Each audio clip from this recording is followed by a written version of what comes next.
Welcome to the Gridiron Weekly. I want you to imagine that your job is on the line. Oh, man. Yeah, your career, your reputation, your entire livelihood is all hanging by this single fraying thread. And everyone's watching you. Exactly. And to save it, your grand strategy is to take a guy who isn't even a quarterback, put him under center, and tell him to run the fastest, most chaotic offense in college football. Which is just, it's wild. It defies almost every conventional rule of roster management. It really does. That is the exact borderline insane reality of Oklahoma State's 2026 offseason right now. You know, when a program hits rock bottom, the instinct is usually to, tighten up, right? Minimize the variables, play it super safe. Right. Go back to basics. Exactly. But what we're looking at here is a conscious decision to inject basically maximum volatility into a system that is already on life support. So welcome back to another deep dive. We are counting down the days to week 1 for Oklahoma State football. So close now. It really is. And, in our last deep dive, we introduced the dawn of this wildly unpredictable new era under their fresh offensive coordinator, Malik Hargrove Jr. Right, the 38-year-old from Georgia. Yep.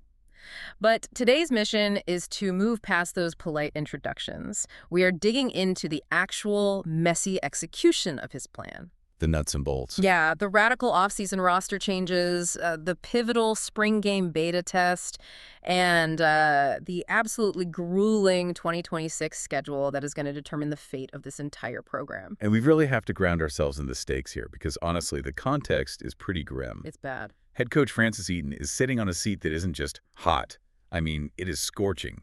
They're coming off a dismal 1-11 season. A 1-11 record. It almost hurts to just say it out loud. It does. And that kind of record doesn't just bruise egos, It creates a fractured locker room. Players start eyeing the exit. Donors start, closing their checkbooks. Yeah, the transfer portal is always looming. Exactly. The program is desperate. And as a direct result of that desperation, Eaton has handed the keys to his offense to a complete wild card. Okay, let's unpack this. Because to understand these completely unorthodox offseason moves we're about to explore, you really have to understand the man making them.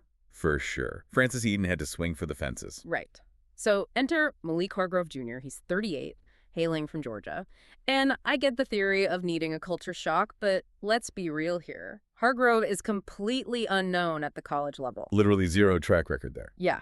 So bringing in an unknown coordinator after a 1-11 season feels like, I don't know, a failing tech company hiring a rogue, unconventional hacker as their CEO. That's a great analogy. It's a massive gamble. You're telling me Eaton is betting his entire career on this charismatic players coach whose main defining trait is his fiery demeanor. And the fact that he literally always has a play sheet in his hand. Always. Pacing the halls with it. Yeah. It sounds less like a calculated risk and more like sheer organizational panic. Is there a method to this madness? Well, what's fascinating here is that the panic and the calculation are actually the same thing. How so? When a system goes 1-11, the rot is really deep. A traditional safe hire just won't move the needle. Right, because the players are already checked out. Exactly. If you bring in a conventional coordinator who wants to run a standard methodical offense, the players are going to look around, look at the scoreboard, and just immediately tune out. They know the ship is sinking. So they need a jolt. They need a massive systemic shock.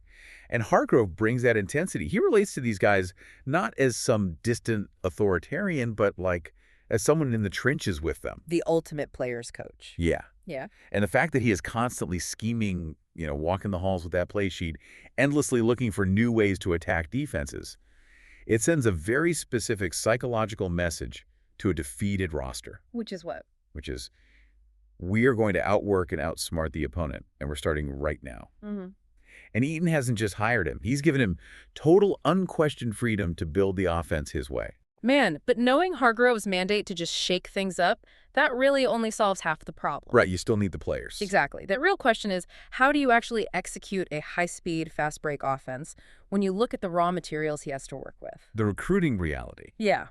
Oklahoma State finished with just the 45th ranked recruiting class. You don't just roll out a hyper-tempo offense with a middle-of-the-pack class without performing some radical roster surgery. And that is the crux of this entire 2026 offseason. Yeah. Because you don't have a roster full of highly specialized five-star recruits, you have to look at the clay you actually do have. Right.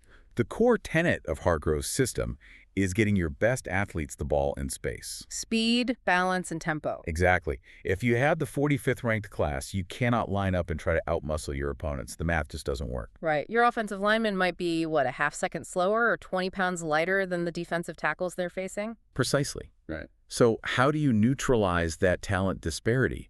You have to out-scheme and outpace them using pure, raw athleticism. Which brings us to the depth chart. And this means taking guys listed simply as athletes, that generic ATH designation, and forcing them into incredibly demanding roles. It's a huge shift. Let's look at Chantrell Best. He's moving from eighth to halfback, and he's also going to take on kick return duties. A lot on his plate. But the really wild one is Mello Vildor, who is moving from eighth use directly to quarterback. Yep. Now, hold on. I understand the desire for speed, but in a no-huddle offense that demands rapid-fire precision, isn't relying on guys who are learning highly specialized positions on the fly just a recipe for disaster. It sounds like it. I mean, you're essentially asking them to fly the plane while they're still reading the instruction manual. Is an incredible risk. But let's break down the underlying mechanism of why Hargrove is actually doing this. Okay. A no-huddle offense run by raw athletes is a lot like playing speed chess against a grandmaster. I like that. You can't beat a superior defense if you give their coordinator 40 seconds between plays to substitute specialized packages and dial up complex blitzes. So you take away their time. Exactly. You force them to make decisions in 3 seconds. You trap their heavy, exhausted defensive linemen on the field. You aren't trying to outthink the defense. You are trying to induce panic and force physical errors. I hear that, but it sounds like a totally double-edged sword. If you're running a fast-break offense with players who are learning on the fly, aren't you just as likely to induce panic in your own huddle? Oh, absolutely. Yeah. That is the ultimate vulnerability of the scheme. And that's exactly why the mentorship aspect is the unseen glue of this entire offseason. Right, they aren't totally abandoning these guys to figure it out alone. No. Take Chantrell Best, moving to halfback.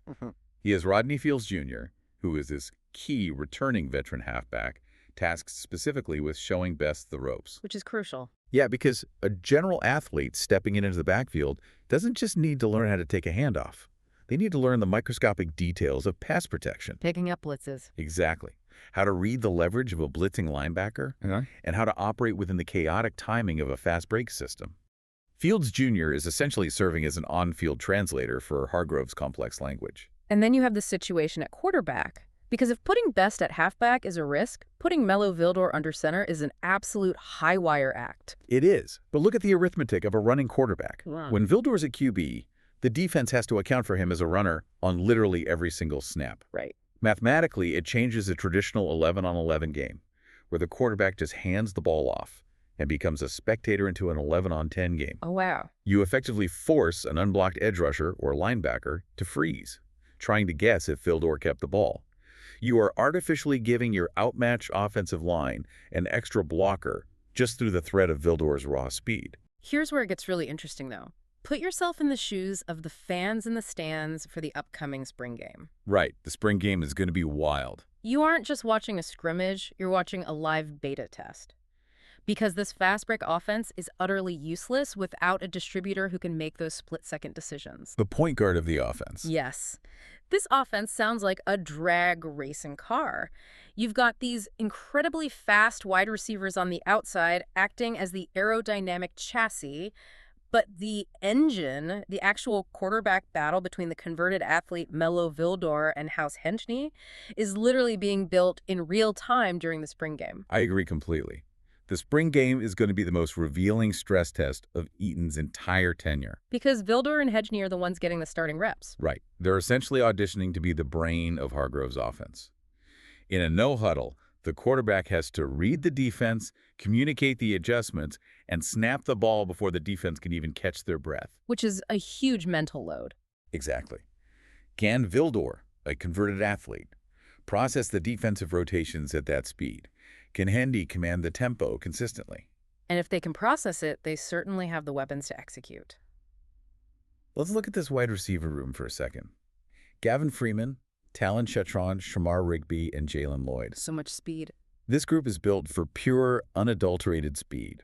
If this offense is a game of speed chess, these guys are the rooks and the bishops, stretching the board to its absolute physical limits. Exactly. You put Freeman and Lloyd out wide, and the defense is forced to back up to respect the deep threat. And when they back up, The moment they back up, they can't stack the box against the run. That creates this vast open space underneath for Vildor to use his legs, or for Chantrell Best to catch a swing pass. it's all connected. The scheme is designed mathematically to get them open in space, but the margin for error is zero. Yeah. Can Vildor or Hedney deliver the ball accurately when the play clock is melting down, a defensive end is bearing down on them, and their own heart rate is spiking at 108 beats per minute? That is the multi-million-dollar question right there. And they need this offensive identity to gel quickly during the spring, because looking ahead to the fall, this 2026 schedule offers absolutely zero mercy for a rebuilding team. It is brutal. And I don't want to just walk through this schedule chronologically, because the real threat to Francis Eaton's job isn't just a list of dates, it's the psychological pacing of the season. If we connect this to the bigger picture, the schedule is constructed in a way that will test every single vulnerability of a fast break system. Okay, so let's start with what we can call the trap of the early slate. Week 1, they host Tulsa. Winnable game. Very winnable. Yeah. Then later in the year, you have Week 9 at Houston, Week 11 at West Virginia, and Week 12 against UCF. On paper, these are all winnable games. But for a rhythm-based team trying to find its footing, these are incredibly dangerous tracks, aren't they? oh, you absolutely have to bank that Week 1 win against Tulsa. It is non-negotiable. You can't start layer 1. A fast break offense requires supreme confidence. If the timing is off by a half second against Tulsa, okay, it's a sloppy series. But if the timing is off against the heavy hitters on this schedule, it's a turnover that gets returned for a touchdown. Right. Getting those winnable games under your belt is how you build the belief in the locker room that Hargrove's chaotic system actually works. But that belief is going to be tested immediately by sheer overwhelming talent. Yeah. You look at the physical shocks on this schedule. Week 3, they host Texas. That is a massively tough test. Brutal. Then in Week 7, they travel to USC, which is a major challenge, just a mismatch of raw talent and recruiting stars on paper. How does a 45th ranked class running a high-tempo gimmick hold up against teams that have blue-chip athletes at literally every single position? Honestly, against teams like Texas and USC, you aren't trying to beat them. You are trying to survive them without letting the locker room fracture. Just weather the storm. Exactly. The fast break tempo is actually your best defense there. You want to reduce the total number of possessions and maximize the unpredictability of every snap, but you almost expect those to be uphill battles. Yeah. The true existential threat to Oklahoma State's season, and really Francis Eaton's career, is what happens in the margins. Which brings us to the tipping point, the existential middle of the season. Looking at this absolute gauntlet, where is the actual breaking point for this team? It starts in Week 4. Right. Week 4 is a very difficult road game out west against Arizona State. Then Week 5, they come home to face Kansas. Which is winnable, but extremely dangerous. Kansas can put up points in bunches. Exactly. And then Week 6, a notoriously tough Big 12 road game against Iowa State.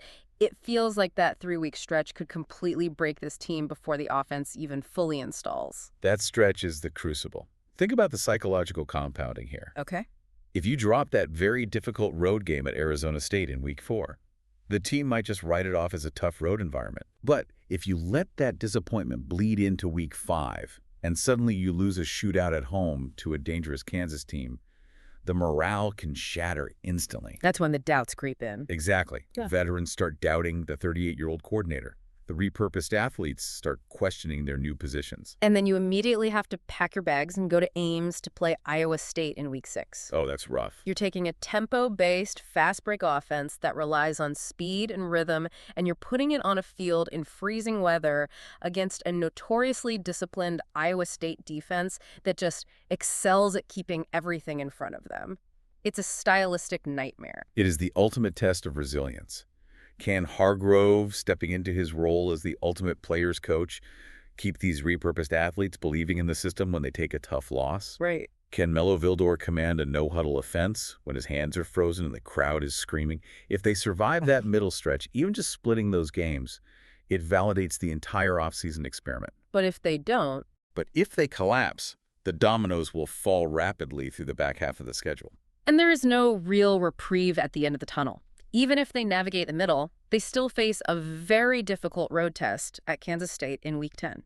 Never easy playing there. Never. You have a tough test against a chaotic Texas Tech team in Week 8, and the entire season caps off in Week 13 with a massive late-season test against Colorado. Just doesn't let up. Every single snap of this fast-break offense is going to carry the weight of a coaching regime fighting for its survival. It really is a season balancing on a razor's edge. Yeah. You have an embattled head coach trusting his livelihood to a wildcard coordinator who has never called plays at this level. Yeah. You have athletes learning to be halfbacks and quarterbacks in the middle of a brutal Big 12 schedule. It shouldn't work. By all traditional football metrics, it is a disaster waiting to happen. But if it does work? Well, this raises an important question for you to mull over as the season unfolds.